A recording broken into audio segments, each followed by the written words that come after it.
Have you ever noticed how your 30s can feel like financial quicksand? One moment you're earning more than ever before, feeling responsible and grown up. The next moment, you're staring at your bank balance wondering how a decent salary vanished so fast. It didn't disappear because you're bad with money. It disappeared into real life.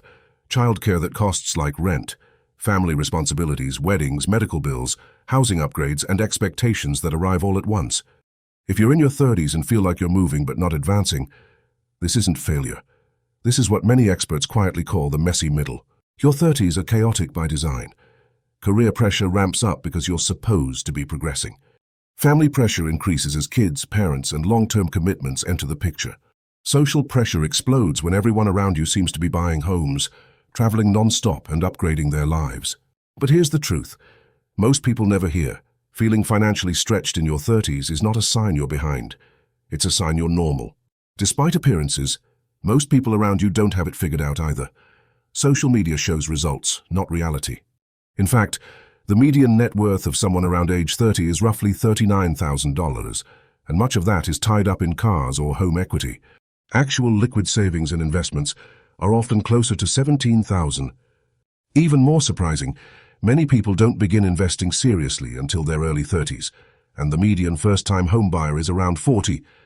If you've saved anything, invested anything, or built even a small emergency fund, you're already ahead of more people than you realize. The most powerful advantage you still have in your 30s is time.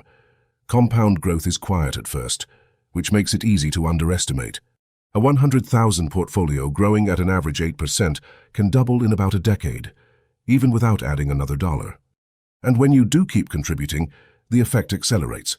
In your early 30s, every dollar invested has the potential to multiply many times over by retirement.